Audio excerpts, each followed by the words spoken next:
আমি বেশি লম্বা করব না, আমি বসার সাথে সাথে আর আজকে যেটা খোলা কথা আমাদের জানানি তো সবাই বয়ান করতে একটু ইতিস্তারা শ্বশুর বাড়ি বয়ান করে দাও, যার জন্য আমি বেশি লম্বা করবো না। আমি দুনিয়া অর্থাৎ আমি চলে যাব, আমার সবকিছুই ঠিক থাকবে, আমার লাইনের বিল দেওয়া, আমার বাড়িতে গ্যাস আনা, আমার ব্যাংকে পয়সা পানি নেওয়া দেওয়া, বাড়িতে বাজার করা, ঘর বানানি, অমুক তমুক ইত্যাদি ইত্যাদি কোনো কিছুই চলে না। কিন্তু আপনি আমি দেশে চলে যাব, আমি বিহীন দুনিয়া, আমি বিহীন অর্থাৎ আমি চলে যাব, কিন্তু দুনিয়ার সব কিছু এইভাবে চলতেই থাকবে, কোনো কিছু আপনার সাথে যাবে না। আজকে আমি আপনার যৌবন, কাল যুবক রয়েছি, কালকে এই যৌবন আমাদের থাকবে না, এই কালো চুল পেকে যাবে, সাদা হয়ে যাবে, এত সুন্দর চামড়া আমাদের, এত সুন্দর স্কিন, এটা শেষ হয়ে যাবে, ঢিলাপুর হয়ে যাবে, এত বড় আওয়াজ থাকবে না, এতটুকু শক্তি আমাদের থাকবে না, তখন আমরা আল্লাহর সাথে মুলাকাত করব না। এই দুনিয়া बचपन जवानी की खेती, जवानी बुढ़ापे की खेती, जो बोएगा आज वो काटेगा कल। ये जिंदगी है पानी, ये दुनिया है आनी जानी, ये जिंदगी है पानी, ये दुनिया है आनी जानी। এই দুনিয়া আইতে থাকবো, যাইতে থাকবো, আমি আপনি থাকবো না, চলে যাব। বচপন হলো জওয়ানির খেতি, জওয়ানি হলো বুড়াপের খেতি, বুড়াপে হলো আখিরাতের খেতি। যে আজকে দেখেন এখন ইরিগাটার শুরু আছে, তাই না? খেতে পানি দিতেছে, কষ্ট করতেছে, ইরিগাটতেছে। যারা কষ্ট করে ইরিগাটতেছে আর যারা বসে বসে দেখতেছে যে সময় ইরিগাটার সময় আসবো, তাদের তো মজা, তাদের ঘরে কি আসবো, ধান আসবো। আর যারা বসে মজা মারতেছে তাদের ঘরে কি ধান আসবো কি গো? সিজিনে তাদের খুশি আসবো কি গো? না, কারণ যারা কষ্ট করেছে তাদের ঘরেই। দুনিয়ার বুকে যদি আমরা কষ্ট করি, যদি আল্লাহ রাসূলের তরিকা মোতাবেক যদি চলি, আল্লাহর হুকুম মোতাবেক যদি আমরা চলি, তাহলে আল্লাহ তাবারক তাআলা আমাদেরকে কবরের মধ্যে এই কবরটাকে আপনার আমার জন্য জান্নাত বানাই দিবেন। সুবহানাল্লাহ। এর থেকে আমাদের ইচ্ছা, দুনিয়ায় কিছু থাকবে না, আমি থাকবো না, আমাদের দাদা চলে গেছে, বাবা চলে গেছে, আমাদের ছোট ভাইস্তাও চলে গেছে, কারো বাবা চলে গেছে, ছেলে দফন করেছে, কারো ছেলে চলে গেছে, বাবা দফন করেছে, যাওয়ার পরে সিরিয়াল সারা দুনিয়ার মধ্যে কেউ থাকবে না, সমস্ত ফেরেশতা চলে যাবে। আল্লাহ তাবারক তাআলা হুকুম করবে, সমস্ত ফেরেশতাদের জান কবজ করো। আজরাইল আলাইহিস সালামকে বলবে জান কবজ করবে, সমস্ত মানুষের জান কবজ করবে, সমস্ত জিনের জান কবজ করবে। আল্লাহ তাবারক তাআলা বলে আখবিরনি ইয়া আজরাইল মা ইয়াবকা, আর কে বাকি আছে? বলে জিবরাইল রয়েছে, ইসরাফিল রয়েছে, মিকাইল রয়েছে।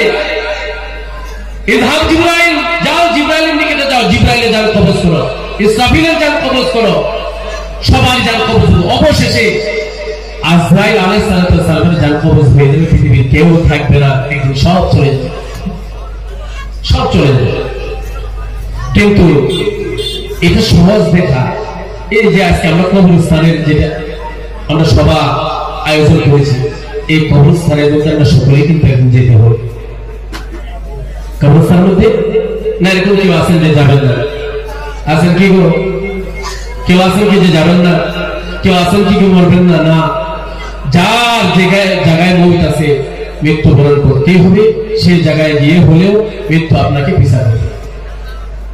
সূরা নিসা ৭৮ নম্বর আয়াতের মধ্যে আল্লাহ তাবারক তাআলা বলেছেন, আইনামা তাকুনু ইউদরিকুমুল মাউত ওয়ালাউ কুনতুম ফি বুরুজিন মুশাইয়াদা।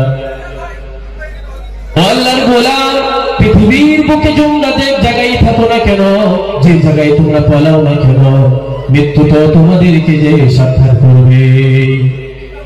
আইনামা তাকুনু ইউদরিকুমুল মাউত ওয়ালাউ কুনতুম ফি বুরুজিন মুশাইয়াদা। তোমরা যদি সন্দেহের ভিতরেও থাকো, সময় যদি তোমাদের হয়ে যায়, একটু সময় এদিক সেদিক হবে না, ওই সময় মোতাল আল্লাহর হুকুমে আজরাইল আলাইহিস সালাম আপনার আমার নিকটে হাজির হয়ে যাবে। আমার বন্ধুগণ, আমার ভাইরা, আল্লাহ তাআলা সূরা জুমারাত নম্বর আয়াতের মধ্যে বলেন, কুল ইন্নাল মাউতাল্লাযী তাফিরুনা মিনহু ফাইন্নাহু মুলাকীকুম। তোমরা যে জায়গায় ভাগো না কেন, যে জায়গায় পালাও না কেন, মৃত্যু তোমাদেরকে তাড়া করে, তোমাদেরকে পিছু করে তোমাদের জান সাথে সাথে নিয়ে যাবে, যে সময়টা তোমাদের জন্য নির্ধারিত করা হয়েছে। আমার বন্ধুগণ, সূরা আরাফের মধ্যে, সূরা ইউনূসের মধ্যে কি কথা আল্লাহ তাআলা বলেছেন, লিকুল্লি উম্মাতিন আজাল ফাইদা জাআজালহুম লা ইস্তাখিরুনা সাআতাও ওয়া লা ইস্তাকদিমুন। এক সেকেন্ড হেরফের হবে না। যার যে সময় নির্ধারিত করা হয়েছে, যে সময় যাকে দেওয়া হয়েছে, মৃত্যুর সময় এক সেকেন্ড এদিক সেদিক করতে পারবে না। আমার বন্ধুগণ, আমার ভাইরা, এই দুনিয়ার বুকে আমরা চলাফেরা করতেছি, যে কবরস্থানের সব আমরা করেছি, এই কবরস্থান থেকে প্রত্যেক দিন আমাদেরকে ডাকতেছে বলতেছে, আনা বাইতুত তুরাব, আমি হইলাম মাটির ঘর। আমার বুকের মধ্যে আসলে, আমার বুকের মধ্যে যে সময় তোমরা আসবা, একটু চিন্তা করে আসবা, একটু ভালো আমল করে নিয়ে আসবা। আনা বাইতুত তুরাব, আমি মাটির ঘর। আবার ডাকতে বলে, আনা বাইতুল ওয়াহদা, আমি হইলাম একাকীর ঘর, যে জায়গার মধ্যে কোনো বাতি নাই, কোনো সাথী নাই, কোনো বন্ধু নাই, কোনো কিছুই নাই। আনা বাইতুত দুর, আমি হইলাম পোকামাকড়ের ঘর। আমার নিকটে আসলে তুমি কিছু আমল নিয়ে আসো, তুমি ঈমান করে হয়ে যদি আসো, তাহলে তুমি ঈমানের বদলা, তুমি আমলের বদলা, তুমি ভালো ব্যবহার পাবা। আর যদি বেঈমান হয়ে তুমি কবরে আসো, আমি কবর তোমাকে ছেড়ে দিব না। আমার বন্ধুগণ, একটু খেয়াল করেন, যে সময় আমরা দূর চক্ষু বন্ধ করে দুনিয়া থেকে চলে যাব, যে সময় কাফন দাফন করে আমাদেরকে কবরের মধ্যে নিয়ে যাবেন, কবরের মধ্যে রাখার সাথে সাথে আমাদেরকে যে সময় রেখে আমাদের আত্মীয় স্বজন, আমাদের সমাজবাসীরা কবর থেকে চলে আসবে, সাথে সাথে আল্লাহ তাআলা সওয়াল জবাবের ফেরেশতা কবরের মধ্যে পাঠিয়ে দিবেন। সওয়াল জবাব শুরু হয়ে যাবে। যদি দুনিয়ার বুকে আল্লাহর ইবাদত যদি না করি, নবীর সাথে যদি সম্পর্ক না করি, ওই সময় কি আমরা সওয়ালের জবাব দিতে পারবো কি গো? পারবো কি গো? দুনিয়ার মধ্যে যে সময় আমরা পরীক্ষা দেই, স্টাডি যদি না করি, কিতাব দেখি নাই, কিছু স্টাডি করি নাই, তাহলে পরীক্ষার হলে গিয়ে কোনো কিছু আমরা লিখতে পারবো কি গো?